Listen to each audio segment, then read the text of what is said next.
पत्नी को संबंध बनाने की ऐसी लगती है लत कि हंसता खेलता परिवार कब उजड़ जाता है किसी को इसकी भनक तक नहीं लगती।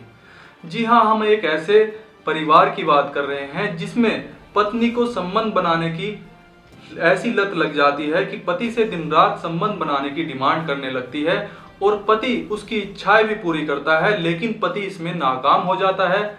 जिसके बाद क्या होता है आइए दिखाते हैं आपको। नमस्कार, आप देख रहे हैं डीपीपी न्यूज। डीपीपी न्यूज से मैं हूं आपका अपना साथी शिकुल कुमार। दर्शकों, हम बात कर रहे हैं छत्तीसगढ़ के बिलासपुर की, जहां पर एक सौरभ नाम के 30 वर्षीय व्यक्ति का एक परिवार, जो 3 सदस्यों का परिवार होता है, वह अपना जीवन यापन कर रहा होता है और हंसता खेलता परिवार, बिल्कुल किसी भी तरह की कोई दिक्कत वहां पर नहीं होती। और सौरभ एक राजमिस्त्री होता है जो राजमिस्त्री का काम करता है। लेकिन आज से 7-8 महीने पहले परिवार में एक ऐसी घटना घटित होने की शुरुआत हो जाती है जिसका अंजाम सुनकर आपका दिल भी दहल उठेगा और रूह कांप उठेगी। तो बने रहिएगा इस कहानी में हमारे साथ लास्ट तक और देखिए क्या होता है इस परिवार में और कैसे होता है। तो सौरभ की पत्नी, जिसका नाम शांति देवी होता है, और वह एक ऐसी गंभीर बीमारी से पीड़ित हो जाती है जिसको सौरभ को कानों कान खबर नहीं लगती। और सौरभ की पत्नी सौरभ से दिन रात संबंध बनाने की गुजारिश करने लगती है और उसकी यह समस्या दिन पर दिन बढ़ती ही जाती है और सौरभ से दिन रात संबंध बनाने के लिए कहती है और सौरभ उसकी डिमांड भी पूरी करता है। लेकिन कब तक सौरभ ऐसा करेगा, ये देखिए हमारे साथ। तो सौरभ जब अपनी पत्नी की डिमांड पूरी करने में विफल हो जाता है तो सौरभ की परेशानियां बढ़ने लगती हैं, क्योंकि सौरभ की पत्नी दिन रात उससे संबंध बनाने की डिमांड करती है और सौरभ ऐसा नहीं कर पाता। तो इसी के बाद सौरभ की पत्नी सौरभ से एक छोटी सी बात, एक छोटा सा लफ्ज बोलती है, लेकिन सौरभ के कानों में वह लफ्ज पड़ते ही सौरभ और ज्यादा परेशान हो जाता है और सौरभ की परेशानियां फिर बढ़ जाती हैं। सौरभ की पत्नी कहती है कि तुम नपुंसक हो, तुम मेरे साथ संबंध नहीं बना सकते, तुमसे नहीं हो पाएगा। अगर तुमसे नहीं हो पा रहा है तो आप अपने किसी भी दोस्त को घर लेकर आओ, वरना मैं घर से बाहर जाऊंगी और किसी के साथ भी संबंध बनाऊंगी और मैं घर से बाहर जाकर भी किसी के साथ संबंध बना सकती हूँ, ये आप सोच भी नहीं सकते। इसी को लेकर सौरभ और ज्यादा परेशान हो जाता है और सौरभ अपनी पत्नी के साथ मिलकर एक प्लान करता है, जिसके तहत सौरभ अपने एक दोस्त से कहता है कि आपकी जो है शाम की मेरे घर दावत है और आप जरूर आना, वरना मेरी जो बीवी है वो बुरा मान जाएगी। दोस्त इतनी बात सुनता है और दोस्त उसका शाम को उसके घर आ जाता है। जब सौरभ का दोस्त शाम को उसके घर आ जाता है तो सौरभ और उस सौरभ की पत्नी जो है वह तो प्लानिंग के तहत अपनी कार्यवाही आगे बढ़ाती हैं और सौरभ किसी बात का बहाना बनाकर अपने घर से चला जाता है। दोस्त से कहता है कि आप रुको और मैं अभी आया। और इसी बीच सौरभ जब अपने घर से चला जाता है तो उसकी पत्नी सौरभ के दोस्त के करीब आने लगती है और उसको अपने बेडरूम में ले जाती है और बेडरूम में ले जाने के बाद नाजायज संबंध बनाती है, जिसके बाद सौरभ भी वहां आ जाता है और सौरभ को देखकर उसका दोस्त और उसकी पत्नी ऐसे हो जाते हैं जैसे उन्होंने कुछ किया ही नहीं। लेकिन फिर क्या था, सौरभ को तो सब पता था कि क्या हुआ है और सौरभ का दोस्त खाना खाता है और वहां से चला जाता है। लेकिन सौरभ के अगले दिन ऑफिस जाते ही सौरभ का दोस्त सौरभ के घर आता है और पत्नी से फिर से संबंध बनाता है और यही वाक्य 15-20 दिन लगातार चलता है। लेकिन इसी बीच कहानी में एक नया मोड़ तब आता है जब सौरभ का दोस्त अपने शहर घर वापस चला जाता है। फिर से सौरभ परेशान हो जाता है क्योंकि उसकी पत्नी फिर से डिमांड करने लगती है कि किसी अपने और दोस्त को घर लेके आओ और मेरी इच्छाएं पूरी करो।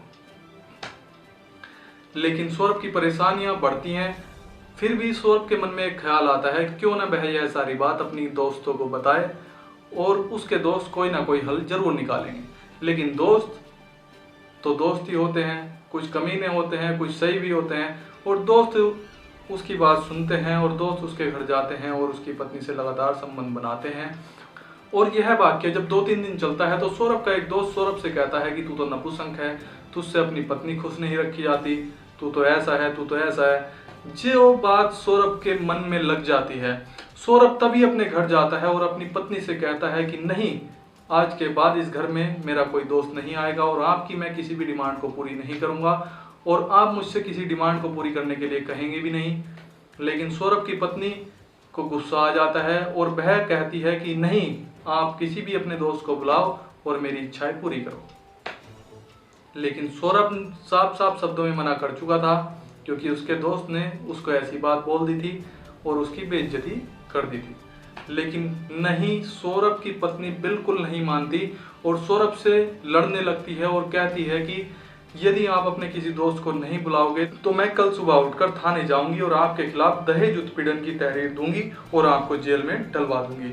उसके बाद मैं कहीं भी जाकर संबंध बनाऊंगी, आपको कोई पता नहीं चलेगा, मैं कुछ भी कहीं भी करूंगी।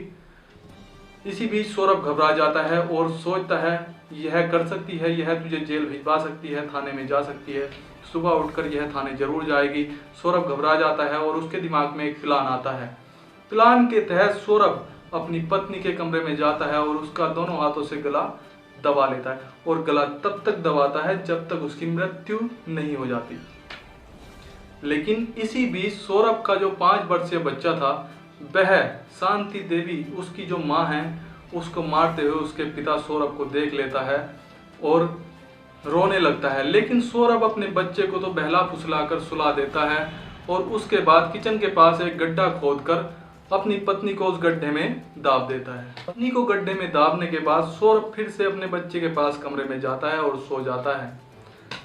लेकिन क्या था, जैसे ही सुबह होती है तो सौरभ के जो परेशानियां बढ़ने लगती हैं, सौरभ के मन में तरह तरह के विचार आते हैं और सौरभ काफी परेशान हो जाता है।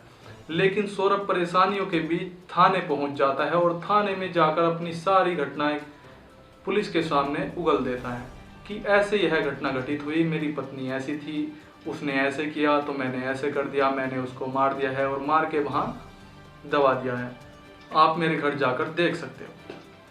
जैसे ही पुलिस यह सारी घटना सुनती है तो पुलिस के जो पैर तले की जमीन वह खिसक जाती है और तत्काल प्रभाव से पुलिस सौरभ के घर जाती है। तो छोटा बच्चा, सौरभ का जो छोटा बच्चा था, वह सारी बात बता देता है कि हाँ, मेरे पापा ने मेरी मम्मी को मारकर यहाँ दाबा है।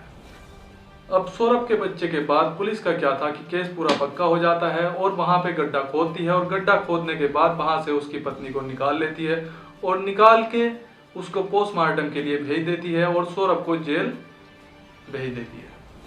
पोस्टमार्टम की रिपोर्ट आने के बाद पता चलता है कि सौरभ की बीवी को निफोमेनिया नामक एक गंभीर बीमारी थी, जिसके चलते उसकी योनि में वह प्रॉब्लम थी और उसकी पत्नी का दिन पर दिन यौन संबंध बनाने का जो इच्छा थी वो ज़्यादा ही बढ़ती जा रही थी।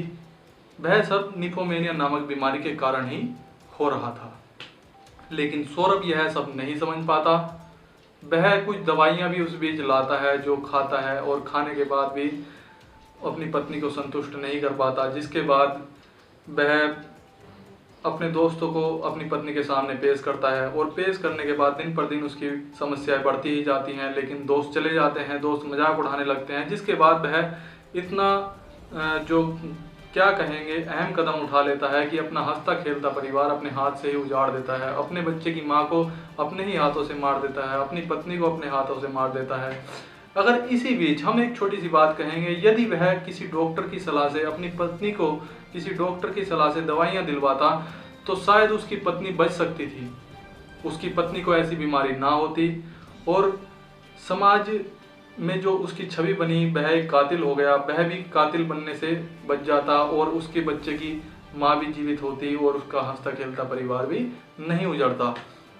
तो हमारा आप सभी से हाथ जोड़कर यही निवेदन है, यदि किसी के परिवार में ऐसी समस्या चल रही है, हम ये नहीं कहेंगे कि किसी के परिवार में ऐसी समस्या हो, हम आशा करते हैं कि ऐसा किसी के साथ न हो और हमारा यही उद्देश्य है कि हम समाज में जागरूकता फैलाएं, ना कि कोई भ्रांति। तो हमारा आप सभी से यही निवेदन है, यदि किसी के परिवार में ऐसी कोई समस्या चल रही है तो सबसे पहले वह डॉक्टर की सलाह लें और तरह तरह के चेकअप चल रहे हैं वह चेकअप कराए और इस तरह की कोई भी घटना समाज में घटित न हो, किसी तरह का क्राइम समाज में न हो, समाज हमारा क्राइम फ्री हो। इसीलिए हम हमारा जो उद्देश्य है इस कहानी को आप तक पहुंचाने का, वह सिर्फ यही है कि किसी भी तरह का क्राइम हमारे समाज में न हो और जो जागरूकता है वह ज़्यादा से ज़्यादा लोगों तक फैलाई जाए, क्योंकि लोग जागरूक होंगे तो ही दुर्घटनाएं होने से बचेंगी, चाहे वो किसी भी तरह की हो। और हमारा आप सभी से हाथ जोड़कर यह भी निवेदन है कि यदि आपको हमारी कहानी यह पसंद आई है तो सबसे पहले हमारे चैनल को सब्सक्राइब करें और बेल आइकन का बटन भी दबाना ना भूलें, जिससे हमारी आने वाली हर खबर की नोटिफिकेशन आपको समय समय पर मिलती रहे। लाइक, कमेंट और शेयर करना भी न भूलें। नमस्कार।